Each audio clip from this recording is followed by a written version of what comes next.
How can a creator with 7 million subscribers only sell 7 t-shirts? And how can creators with smaller subscribers actually outsell bigger creators? Hey, it's DJ from Spreadshop, and in this video I'm going to show you the 5 mistakes that we see creators make with their merchandise and maybe show you how to fix them so that you can become the next merch millionaire. Or, just pay some bills.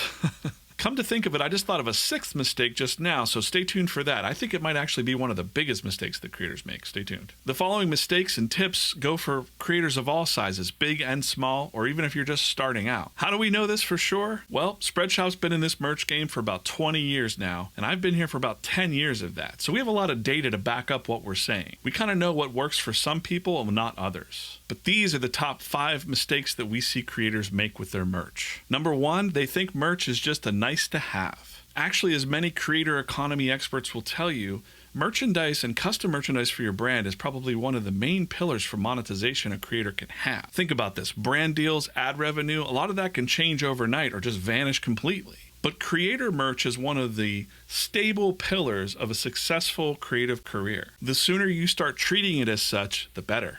Mistake number 2 is you don't even know who you are yet. And when you don't know who you are, it's really hard for you to connect with that audience or even form a real business plan. And listen, that's totally okay. You have time to figure this part out.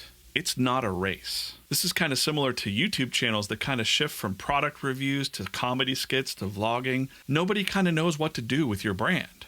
And it's harder to connect and find true fans. If you're honest with yourself and you're like, dang, I know exactly what he means, he's talking about me, then I highly suggest you go check out how to build your personal pillars to find what's truly important to you. Also, a bonus there is when you really find out what you love doing, it's really hard to burn out from it. There are YouTube experts out there like Matt Koval and a few others that have figured out that a creator's lifespan is usually 4 to 5 years before the burnout happens, even the top creators. So really getting a good foundation of who you are and who you want to be and where you're going and your true fans is completely necessary. Before I talk about number 3, please make sure you're subscribed to the channel so you don't miss any future episodes about creator tips or merch strategy. I'm going to be diving a lot deeper into these topics and I don't want you to miss a beat. Deal? Thank you. Okay, mistake number 3, and this is a real doozy here that creators make all the time. You don't know your audience. And if not knowing yourself wasn't bad enough, not knowing your audience or how to read a room can be a real killer.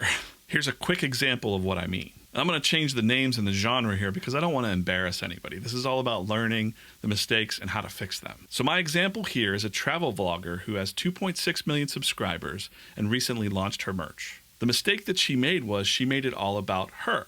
The design was like her logo that said travel with me, and her pitch in a merch release video was basically like, buy my merch so you can support my lifestyle traveling around the world. I'm going to show you all these awesome things. She sold 0 items. 0. Why is that?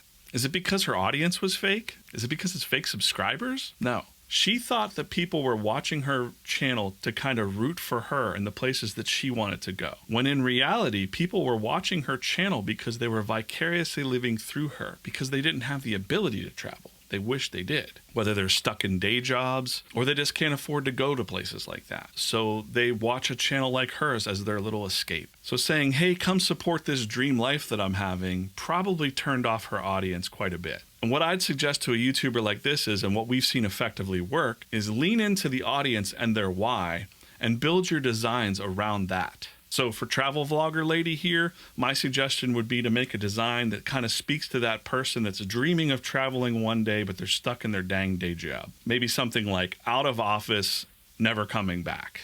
And with the right resonating design like that, I bet if she just casually wore it in her videos, you would see comments that said, I need that shirt. And she could reply, well, it's right there in my merch shelf. Boom, that's how it's done. And the beauty of print on demand is you can do quick things like this and keep that design for just 1 month only and then retire it and bring it back. And you have no overhead costs. You can probably replicate this same process for just about any genre out there. We've seen it all.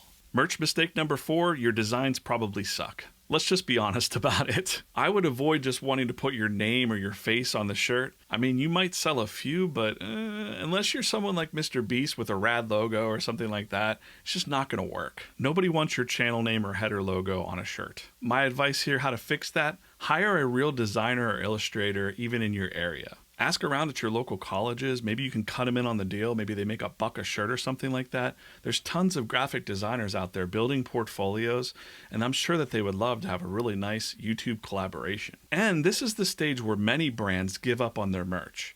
They've invested thousands of dollars on some inventory that's sitting in a closet somewhere. They thought that the item would be a killer, and then boom, nothing. So use Spreadshop as a proving ground for your ideas and then scale them up. Number 5 mistake I've seen is everything all at once.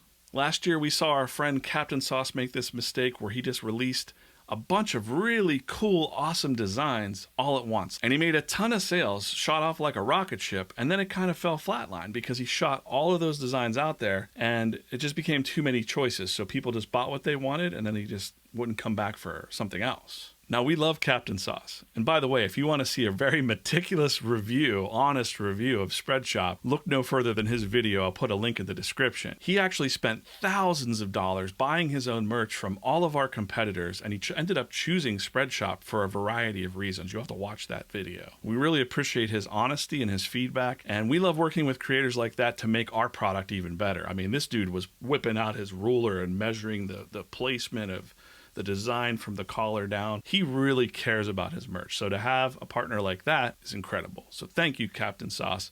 I'm sorry to call you out in this video, but what I would have done differently, and if I'm consulting with you right now, Mr. Captain Sauce, I would have rolled out a new design once a week or once every 2 weeks, and then I would have retired some of those old designs and then brought them back. So yeah, spread out your merch drops. 1 or 2 a month is perfect, 1 at least. And heck, with print on demand, you could even go nuts and have a new design every single week, and every week that there's a new design, the old design falls off. It's as easy as like having that uploaded ahead of time and toggling it on and off or scheduling whenever you want to have it live. It's a really good idea that you should try.